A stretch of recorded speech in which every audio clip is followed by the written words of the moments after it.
Handicapper Steve here, handicapping the racing from Kentucky Downs here on closing day. It's Wednesday, the 11th of September, 2024. Gonna look at the stakes races here on closing day from Kentucky Downs, but before I get on to that, remember to please follow me on Twitter at HorseRacingKid5 for more selections for race courses around the world, and I mean it around the world.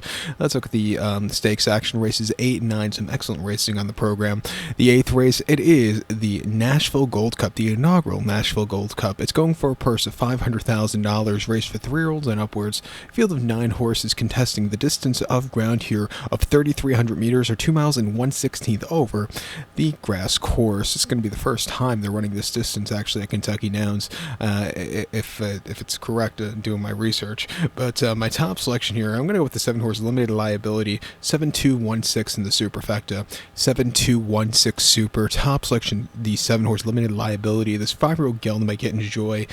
Shug McGahee trains. Frankie Dettori is absolutely killing it here at Kentucky Downs, gets the mount. The horse's most recent outing came on the 21st of August at Delaware, a mile and a half at the Cape Pendleton Stakes, and he finished second by 2 1/4 lengths behind the Grey Wizard, who this horse has been the bridesmaid to the last few starts, it seems. Probably the best stayer right now in America. This horse, he sat back early. He slowly moved his way into the race. He just missed late, but he ran his heart out that day. Coming back to a longer trip, he could be forwardly paced if he wants to. I think he could find a trip to win. I wish here in this country we would run more of these kind of 2-mile races. Now this is the third one, if I'm not mistaken. That's a stakes race at 2 miles.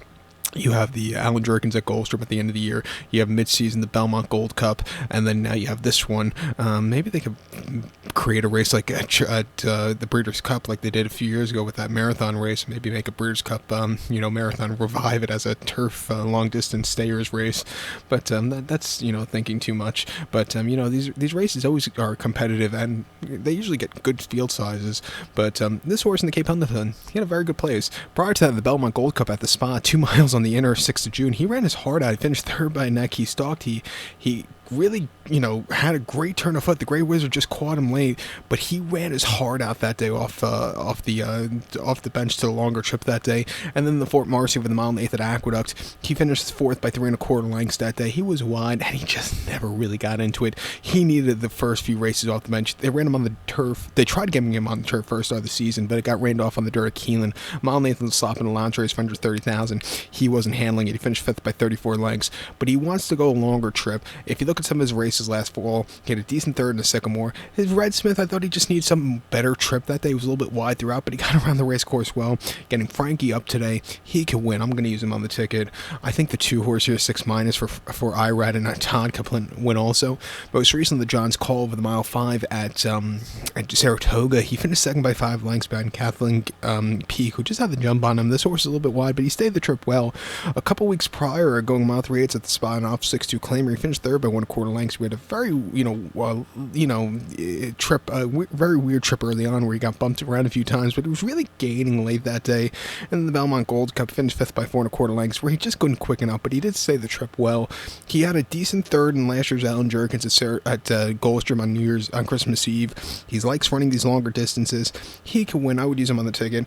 And even the 1-horse here, the Grey Wizard, like I said, he might be the best stayer in this country. He won the Belmont Gold Cup 2 back. He won the Cape Pendleton going away with a 96 buyer. He's run competitive buyers as of recently. He's the kind of horse, as the distances get longer, I think he gets better.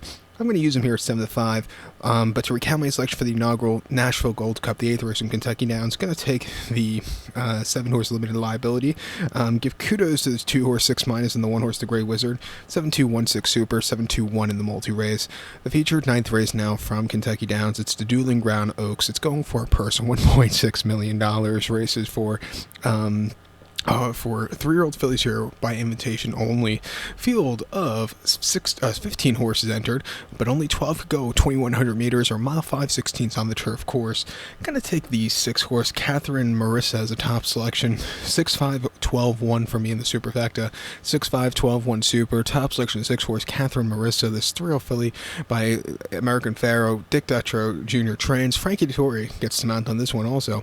This horse ran a terrific race. Just kind of yielded late in the Saratoga Oaks at the spot, mile 3/16 Melon, 2nd of August, where he finished second by 1/4 lengths. He stalked, he had the lead, he got caught late by Cinderella's Dream, but this horse, she ran her heart out. I think coming to a longer trip today where she could slow it down, probably not be on the front end. I think she'll get a good stalking trip from where she's drawn. I think she could find the trip to win and get first to the winner's circle. She ran 2 back over the mile at Churchill in the Tempin Stakes, where she finished third by 3/4 of length that day, and she saw a good pace to close up into. She sat back early, swung her wide late, but she just missed, but she ran her heart out that day with an 83 buyer. And then prior to that, against older horses, the only time she faced older horses in a lounge race at Churchill in the mile 8th, she won by 2 lengths that day, and basically from a wide trip, she really took off clear. She's a horse, and coming to the green stuff, she's really improved a lot. When Frankie's ridden her, buyers have definitely been up to par. At 7-2, I'm going to use her. The 5-horse Siege of Troy for Florent Johnny Murda could win also, coming in from Ireland. The win 3-back in a main race at the Curve was quite impressive on the fast ground. After that, they ran him in a handicap against winners, where he just had a little bit too much ground to gain, but he got around the race course well. And then he just, kind of yielded late, going a mile and a half. I think coming to a mile and a quarter against these horses, she can win. I'll use her on the ticket to end it off. But to recap my selection for the night from Kentucky Downs, it's the Dueling Grounds Oaks. Going to take the 6-horse Catherine Marissa. Give kudos to the 5-horse Siege of Troy. 6-5, 12-1 Super, 6-5 in the multi-race. So good luck to all. Please follow me on Twitter at HorseRacingKid5. Good luck, everyone.